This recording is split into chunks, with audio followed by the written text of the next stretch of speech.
What's happening, folks?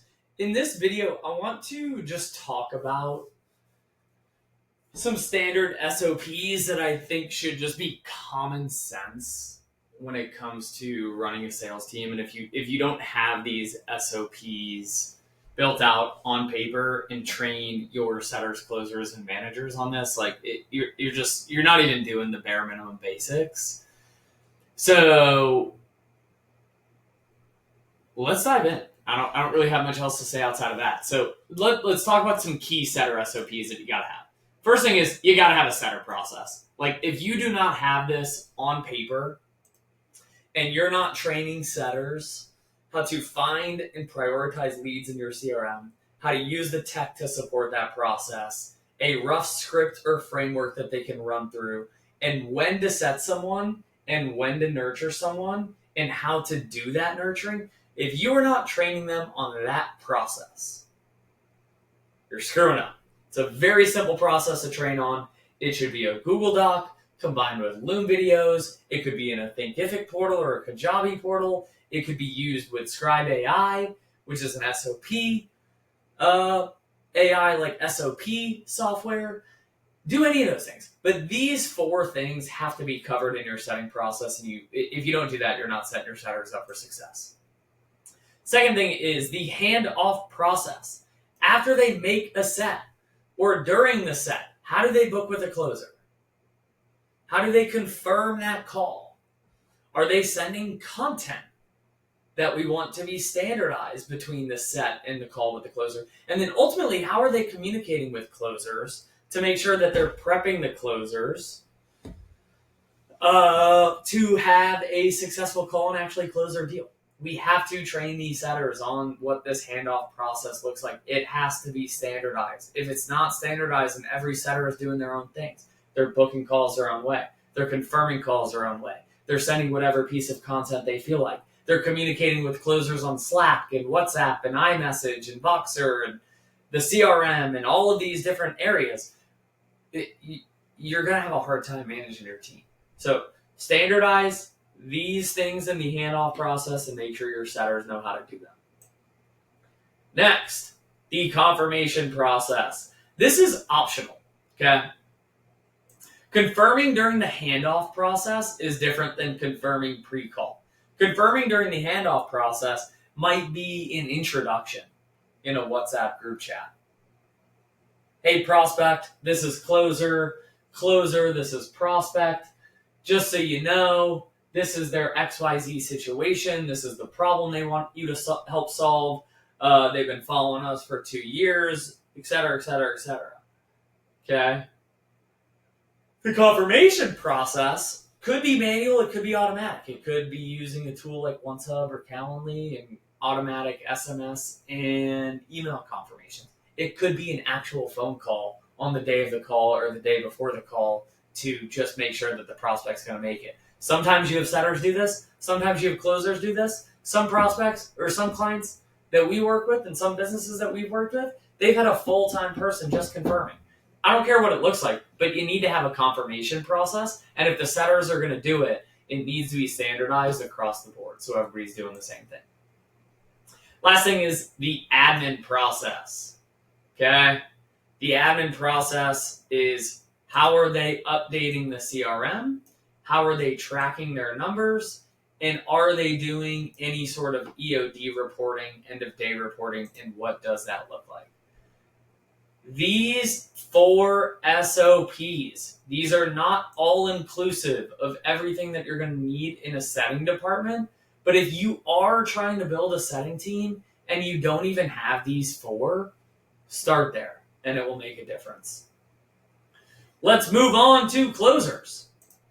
The closer SOPs. Okay, first thing that they need an enrollment process. Where do they find the calls that are on their calendar? How do they find those prospects in the CRM? How do they find the notes? How do they understand the buyer journey of what this prospect went through before they got on a call with them? It's very important that your closers understand that.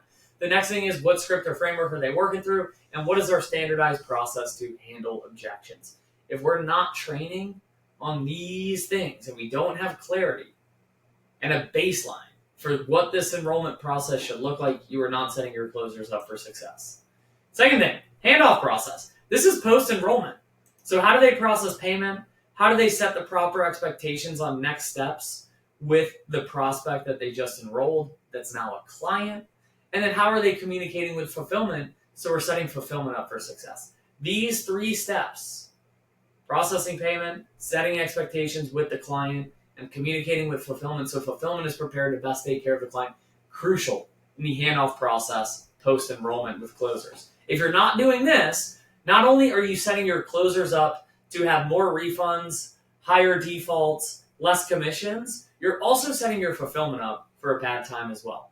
Get this on paper, make sure it's standardized, hold the closers accountable to doing it properly, and make sure that the fulfillment team is set up for success to take care of the clients as soon as they're enrolled.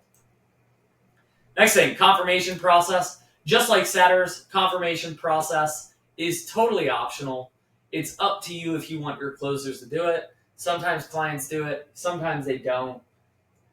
I've seen it work, I've seen it haven't worked. I've seen closers be princesses about it and not want to do it. You got to decide what's best for your business. But if you do decide that closers should do it, you need to make sure that it's standardized so you have control. Last thing, we have 2. No-show reschedule. If a call is no-showing, what do closers do? Do they double dial? Do they text? What's the texting script? Do they email? How long do they wait on the call? Do they enroll them in a no-show sequence? All of those things should be answered for closers when they have a no-show. What do they actually do? Now, if a prospect wants to reschedule, what is the process? Do they kick it back to the setter? Do they just send a link and hope to God? Do they send a link and wait for a booking, and if the prospect hasn't booked, they follow up 24 hours later? There needs to be an SOP on paper so you have control, and that control comes from setting the right expectation and making sure that everybody's doing the right things. So get that on paper. That's a non-negotiable, especially if your show rate is super low and you complain about show rate. I'd look at this. What are we even doing with the no-shows? And do we have a standardized process to take care of them?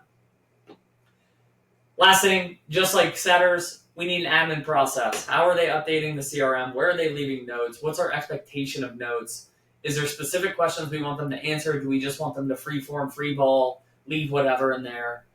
How are they updating the pipeline in the deal stages or the opportunity stages in the CRM? Where are they tracking their numbers? How are they tracking those numbers? And then do they have an end-of-day report that they're filling out? Okay. If you have a closing team and you do not have these 5 things on paper and they are underperforming, it's your fault. Set these 5 things up. If you need help setting them up, let me know. Manager SOPs. Your manager is going to have more SOPs in this, but I wanted to just put a couple standardized or like really important ones on here that I've noticed that people don't even have. So the first thing is the hiring and onboarding process. Where are they generating applications from? How are they vetting those applications? What is the process of booking interviews? How are they handling those interviews, and what's the framework of those interviews? How are they selecting candidates post-interview? And then once they actually select a candidate, how is that prospect or that new hire getting onboarded onto the company? Very simple. People do not even have this on paper. It's insane. Okay? Next thing. Training and ramp-up process. What training material do we have for the closers and setters, and what sequence do we want them to consume that material? Next, before a prospect or before a new hire actually gets on the phone and produces, what is the MVP? What's the pre-production checklist that we need them to go through? Where do we want them to be before they actually start producing? And then the last thing is what are the ramp-up expectations and the checkpoints? Do we check in at week 1? Do we check in at week 2? Do we check in 30 days? What are those checkpoints? What are we auditing? What are we looking for? What are we expecting? And have we set those expectations with the salespeople? If we're not setting ramp-up expectations so they know black and white, this is where I need to be quantitatively, and this is what you're going to be auditing qualitatively. if you're not setting those expectations from day one and mapping out what those first 30, 60, 90 days look like for them, and you're not setting what an expectation is of what's good and what's bad and what you're actually looking for and when you're going to be looking for that stuff to be done, you're setting them up for failure. And then it turns into this issue where like, oh, well, they're kind of good, but blah, blah, blah, blah. It should basically be black and white from a quantitative perspective when we cut someone, when we give them more time, and when they've actually cleared ramp up and they're determined a core member of the team. Last thing is a projections and planning process. How do managers plan for the quarter, the week, the month? We gotta have this. So this is usually going to be broken down by individual projections. How much is this rep going to do this month? How much is each rep going to do this month? What is the sum of that to get a team projection? How do we calculate that? Do I add up everybody's individual projections? Maybe the team says that they're going to do $1 million this month in production. Okay, well, chances are that each rep is not going to do 100% of what they say they're going to do. So what is your hedge in the team projection? Do we take 80% of the sum of the individual projections? Do we take 60%? Do we take 75%? Do we take 90%? Do we take 100%? I know companies like Cole Gordon, the team projection is the sum of the individual projections, period. When we run teams, we usually do 80% of the sum of individuals. So if the team says that they're going to do 50 deals in a month, our team projection is going to be 40. Because chances are we need a hedge to actually hit that team projection. And people, 80% of the time, are not going to do 100% of what they say they're going to do. That's why we use that formula. Then once you have that team projection, how do you reverse engineer the top of funnel? Okay, how many calls do I need? How many calls taken do I need? How many calls booked do I need? How many leads do I need based on the baseline of conversions that I have that lead me up to the top of funnel? And then how are we setting that projection with the marketing team and the setting team to make sure that we get enough leads, we get enough sets, and we get enough calls to show up so we can hit the deals closed number that we need to hit. If we do not have a projections and planning process, you're going to have a bad time, period. If you don't have a planning process and we're not setting targets where there's multiple parties accountable for hitting those targets, we do not know what went wrong when we're missing our number at the end of the month. So start with the projections, start with the goals, start with reverse engineering, then make sure that we're holding each party accountable to hitting the numbers that we determine through this projections and planning process.